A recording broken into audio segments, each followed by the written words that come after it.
4 দিনের সফরে জাপান গেলেন প্রধান উপদেষ্টা। যোগ দেবেন নিক্কেই সম্মেলনে। দুদেশের মধ্যে 7টি চুক্তি ও এমইউ সইয়ের প্রস্তুতি। মুক্তি পেলেন মানবতা বিরোধী অপরাধের অভিযোগে মৃত্যুদণ্ডপ্রাপ্ত জামাত নেতা এটিএম আজহার।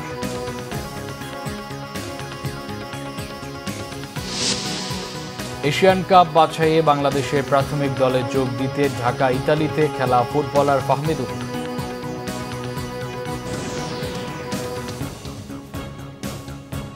দেখছিলেন ক্রাউন সিমেন্ট সংবাদ শিরোনাম। এবার বিস্তারিত। 4 দিনের সফরে জাপান গেলেন প্রধান উপদেষ্টা অধ্যাপক মোহাম্মদ ইউনুস। পথে হংকংয়ে যাত্রাবিরতি করলে হংকংয়ের শ্রম সচিব ক্রিস সান হংকং আন্তর্জাতিক বিমানবন্দরে প্রধান উপদেষ্টাকে অভ্যর্থনা জানান। প্রধান উপদেষ্টার প্রেস সচিব শফিকুল আলম জানিয়েছেন, অধ্যাপক ইউনুস ও তার সফর সঙ্গীদের বহনকারী ক্যাথে প্যাসিফিক এয়ারলাইন্সের ফ্লাইটটি রাত 2:10 ঢাকার শাহজালাল আন্তর্জাতিক বিমানবন্দর ত্যাগ করে। 29 ও 30 মে নিক্কেই সম্মেলনে যোগ দেবেন প্রধান উপদেষ্টা। এই সফরে সরকার ছাড়াও বিভিন্ন পর্যায়ের 7টি চুক্তি ও সমঝোতা স্মারক সই করবে দুই দেশ। দেশটির প্রধানমন্ত্রীর সাথে দ্বিপাক্ষিক বৈঠকের পাশাপাশি জাপানের উন্নয়ন সংস্থা জাইকা ও জেটকোর প্রধানদের সাথেও ডক্টর ইউনুসের বৈঠক হবে। এছাড়া জাপানি বিনিয়োগ বাড়াতে দেশটির ব্যবসায়ীদের সাথেও আলোচনা করবেন doctor Mohammad Yunus. Budget support সহ বিভিন্ন ক্ষেত্রে $1 বিলিয়ন চাইবে সরকার। জাপানের একটি বিশ্ববিদ্যালয় থেকে তিনি ডিগ্রিও গ্রহণ করবেন। 31 মে দেশে ফিরবেন প্রধান উপদেষ্টা। মুক্তি পেলেন মানবতা বিরোধী অপরাধে মৃত্যুদণ্ড থেকে খালাস পাওয়া জামাত নেতা এটিএম আজহার। সকালে কাশিমপুর কারাগার থেকে মুক্তি দেওয়া হয় তাকে। তার কারামুক্তির আদেশ গতকাল মঙ্গলবারই পাঠানো হয় কাশিমপুর কারাগারে। এর আগে আপিল বিভাগ 71-এ মুক্তিযুদ্ধকালে মানবতা বিরোধী অপরাধের মামলায় মৃত্যুদণ্ড থেকে এটিএম আজহারকে খালাসের রায় দেন। মৃত্যুদণ্ডের বিরুদ্ধে তার করা আপিল সর্বসম্মতিতে মঞ্জুর করে আপিল বিভাগ। প্রধান বিচারপতি ডক্টর সৈয়দ রেফাত আহমেদের নেতৃত্বাধীন 7 সদস্যের পূর্ণাঙ্গ বেঞ্চ আন্তর্জাতিক অপরাধ ট্রাইব্যুনালের আগের রায় বাতিল করে এই রায় দেয়। এরপরই জারি করা হয় এটিএম আজহারকে মুক্তির আদেশ। ইশরাক হোসেনের মেয়রের শপথ পড়ানো নিয়ে আপিল আবেদনটি পূর্ণাঙ্গ বেঞ্চে পাঠিয়েছে চেম্বার আদালত। প্রধান বিচারপতি নেতৃত্বাধীন আপিল বিভাগে আজ এই বিষয়ে শুনানি হবে। এদিকে মেয়র পদে ইশরাক হোসেনের শপথ পড়াতে স্থানীয় সরকার বিভাগ প্রস্তুতি নিয়েছিল, কিন্তু বিষয়টি এখন আবার উচ্চ আদালতে বিচারাধীন ইস্যু হওয়ায় রায়ের জন্য তারা অপেক্ষা করছে বলে জানিয়েছে স্থানীয় সরকার মন্ত্রণালয়। এর আগে মঙ্গলবার সকালে স্থানীয় সরকার, পল্লী উন্নয়ন ও সমবায় মন্ত্রণালয়ের জনসংযোগ কর্মকর্তা মোহাম্মদ সালাউদ্দিন স্বাক্ষরিত এক প্রেস বিজ্ঞপ্তিতে জানানো হয়, 22 মে হাইকোর্টে দায়ের করা একটি রিট খারিজ হওয়ার পর মেয়র ইশরাক হোসেনকে শপথ পড়াতে স্থানীয় সরকার বিভাগ প্রয়োজনীয় প্রস্তুতি গ্রহণ করেছিল। কিন্তু শপথ পড়াতে 25 মে ইশরাক হোসেন নিজেই তার আইনজীবীর মাধ্যমে একটি রিট পিটিশন দাখিল করেন। এছাড়াও এক আইনজীবীর করা রিট খারিজের 22 মের আদেশের বিরুদ্ধে আপিল বিভাগে লিভ টু আপিল করা হয়েছে। স্থানীয় সরকার বিভাগের বিবৃতিতে আরও উল্লেখ করা হয়, এই পরিস্থিতিতে সর্বোচ্চ আদালতে এটি বিচারাধীন বিষয়ে পরিণত হয়েছে। বর্তমানে তাই স্থানীয় সরকার বিভাগ ইশরাক হোসেনের শপথ পাঠের ক্ষেত্রে আদালতের রায়ের অপেক্ষায় রয়েছে বলে জানিয়েছে স্থানীয় সরকার মন্ত্রণালয়। এবার বাংলাদেশ বিরোধী নয়া অপপ্রচারে নেমেছে ভারতের মোদী সরকার। ফ্রান্স সফরে যাওয়া দেশটির সর্বদলীয় প্রতিনিধি দলের সংবাদ সম্মেলনে দাবি করা হয়েছে, বাংলাদেশকে লঞ্চ প্যাড বানিয়ে ভারতে হামলার অপচেষ্টা চালাচ্ছে পাকিস্তান। বাংলাদেশ বিরোধী মন্তব্যটি করেছেন ফ্রান্সে যাওয়া ভারতের প্রতিনিধি দলের সদস্য, দক্ষিণ বসিরহাটের জনপ্রতিনিধি, পশ্চিমবঙ্গ রাজ্যসভার বিজেপির প্রধান মুখপাত্র শমিক ভট্টাচার্য। অপারেশন সিঁদুর নিয়ে ভারতের অবস্থান স্পষ্ট করতে 33টি দেশ সফর করছে 7টি প্রতিনিধি দল। মঙ্গলবার প্যারিসের অনুষ্ঠানে তিনি সহ প্রতিনিধি দলের একাধিক সদস্য দাবি করেছেন, বাংলাদেশে এখন ভারত বিরোধী কর্মকাণ্ড অনেক সক্রিয়। বাংলাদেশ পাকিস্তানের যোগসাজস্যের অভিযোগ তুলেছেন তিনি। বাংলাদেশের দিকে ইঙ্গিত করে বলেছেন, সীমান্তের অনেক জায়গায় কাঁটাতারের বেড়া না থাকার সুযোগে ভারতে অনুপ্রবেশ করে নাশকতার চেষ্টা হচ্ছে। We have a border, an international porous border of more than 2,200 kilometers. Now Pakistan is desperately trying to use Bangladesh as a launchpad for terrorism, for terror attacks. পাটকলের মতো ধ্বংসের পথে দেশের জাহাজ ভাঙা শিল্প। 125টি ইয়ার্ডের মধ্যে চালু আছে মাত্র 25টি। জুনের পরে বন্ধ হবে আরও 11টি।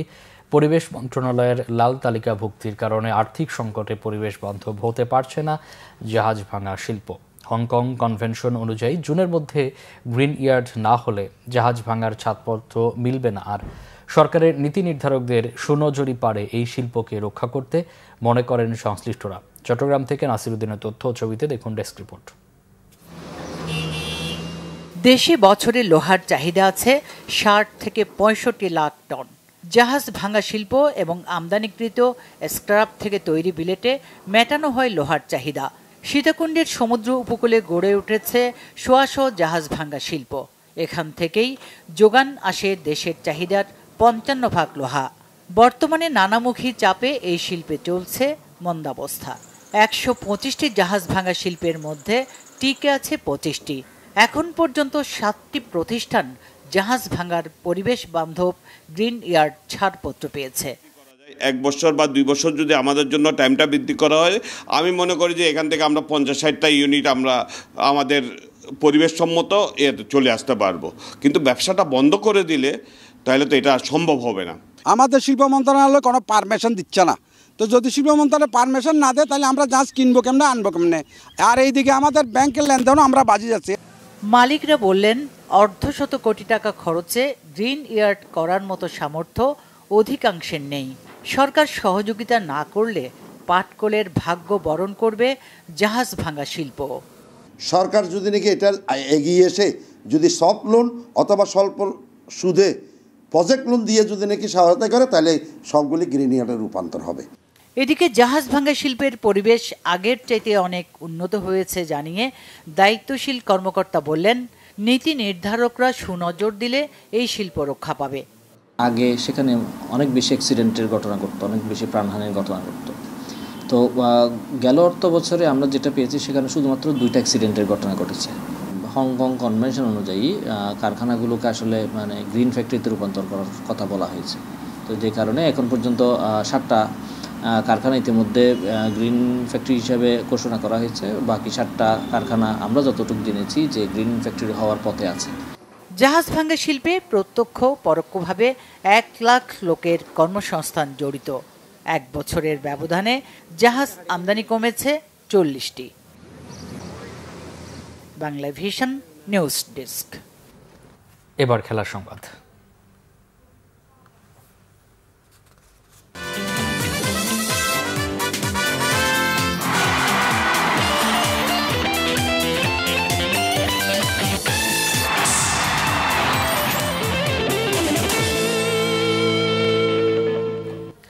ফুটবল এশিয়ান কাপ বাছাই পর্বের ম্যাচকে সামনে রেখে ইতালি প্রবাসী ফুটবলার ফাহমেদুল ইসলাম এখন ঢাকায়। আগামী 10 জুন ঢাকা স্টেডিয়ামে সিঙ্গাপুরের বিপক্ষে এশিয়ান কাপ বাছাইয়ের ম্যাচটি খেলবে বাংলাদেশ। বাংলাদেশের সমর্থকদের জন্য ম্যাচটি তুমুল উন্মাদনার, কারণ এই ম্যাচে হামজা চৌধুরীর পাশাপাশি খেলবেন আরেক প্রবাসী ফুটবলার ফাহমেদুল ইসলাম।